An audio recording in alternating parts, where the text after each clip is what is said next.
അരുൾ ചെയ്യുന്നു. ലെബനോൻ ഫലസമൃദ്ധമായ ഒരു വയലായി തീരാനും അത് ഒരു മരമായി പരിഗണിക്കപ്പെടാനും അല്പസമയം പോലെ. അന്ന് ചെകിടർ ഗ്രന്ഥത്തിലെ വാക്കുകൾ വായിച്ചു കേൾക്കുകയും അന്ധർക്ക് അന്ധകാരത്തിൽ ദർശനം ലഭിക്കുകയും ചെയ്യും. ശാന്തശീലർക്ക് കർത്താവിൽ നവ്യമായ സന്തോഷം ലഭിക്കും. ദരിദ്രർ ഇസ്രായേലിന്റെ പരിശുദ്ധരിൽ ആഹ്ലാദിക്കും. നിർദ്ദയർ അപ്രത്യക്ഷരാവുകയും നിന്ദകർ ഇല്ലാതാവുകയും തിന്മ ചെയ്യാൻ നോക്കിയിരിക്കുന്നവർ വിച്ഛേദിക്കപ്പെടുകയും ചെയ്യും. അവർ ഒരുവനെ ഒരു വാക്കിൽ പിടിച്ച് കുറ്റക്കാരനാക്കുകയും നഗര കവാടത്തിലിരുന്ന് ശാസിക്കുന്നവന് കെണി വയ്ക്കുകയും അടിസ്ഥാനരഹിതമായ വാദം കൊണ്ട് നീതിമാന് നീതി നിഷേധിക്കുകയും ചെയ്യുന്നു. അബ്രഹാമത്തെ രക്ഷിച്ച കർത്താവ് യാക്കോബിന്റെ ഭവനത്തെ കുറിച്ച് അരുളി ചെയ്യുന്നു. യാക്കോബ് ഇനിമേൽ ലജ്ജിതനാവുകയില്ല, ഇനിമേൽ അവന്റെ മുഖം വിവക്തമാവുകയുമില്ല. ഞാൻ ജനത്തിന്റെ മധ്യേ ചെയ്ത പ്രവൃത്തികൾ കാണുമ്പോൾ അവന്റെ സന്തതി എന്റെ നാമത്തെ മഹത്വപ്പെടുത്തും. അവർ യാക്കോബിന്റെ പരിശുദ്ധനെ മഹത്വപ്പെടുത്തും. ഇസ്രായേലിന്റെ ദൈവത്തിന്റെ മുമ്പിൽ ഭക്തിയോടെ അവർ നിലകൊള്ളും.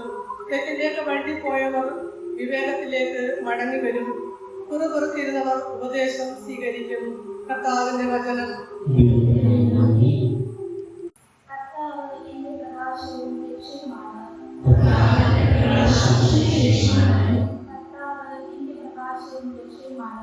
ഞാൻ ആരെ ഭയപ്പെടണം? കർത്താവ് എന്റെ ജീവിതത്തിൽ കോട്ടയാണ്. ഞാൻ ആരെ പേടിക്കണം? കർത്താവ് എന്റെ പ്രകാശവും രക്ഷയുമാണ്. ഒരു കാര്യം ഞാൻ കർത്താവിനോട് അപേക്ഷിക്കുന്നു, ഒരു കാര്യമാണ് ഞാൻ എഴുതുന്നു. കർത്താവിന്റെ മാധുര്യം ആസ്വദിക്കുവാനും കർത്താവിന്റെ ആലയത്തിൽ അവിടുത്തെ ഹിതം ആരായാനും വേണ്ടി ജീവിതകാലം മുഴുവൻ അവിടുത്തെ ആലയത്തിൽ വസിക്കുവാൻ തന്നെ. കർത്താവ് എന്റെ പ്രകാശവും രക്ഷയുമാണ്.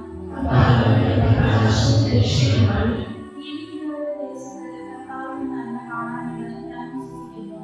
കർത്താവിൽ പ്രത്യാശ അർപ്പിക്കുകയും ദുർബലരാകുന്നവരെ ദൈവം അവന് വേണ്ടിയും കർത്താവിന് വേണ്ടി കാത്തിരിക്കുകയും. കർത്താവ് എന്റെ പ്രകാശവും രക്ഷയുമാണ്.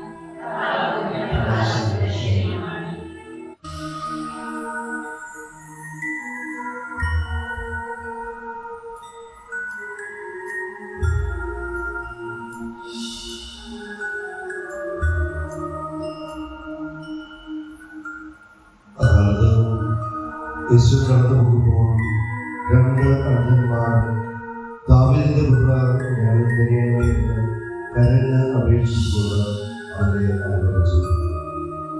അവൻ ഭവനത്തിലെത്തിയപ്പോൾ ആ അന്ധന്മാർ അവരുടെ സമീപിച്ചു. യേശു അവരോട് ചോദിച്ചു, എനിക്ക് ഇത് ചെയ്തു തരാൻ കഴിയുമെന്ന് നിങ്ങൾ വിശ്വസിക്കുന്നു? ഉപകർത്താവേ എന്ന് അവർ പറഞ്ഞു പറഞ്ഞു. നിങ്ങളുടെ വിശ്വാസത്തോടെ നിങ്ങൾക്ക് ഭവിക്കട്ടെ എന്ന് പറഞ്ഞുകൊണ്ട് അവന്റെ കണ്ണുകളിൽ സ്പർശിച്ചു. അവരുടെ കണ്ണുകൾ തുറന്നു. ഇത് ആരും അറിയാൻ ദയാകരുതെന്ന് യേശു അവരോട് കർശനമായി നിർദ്ദേശിച്ചു.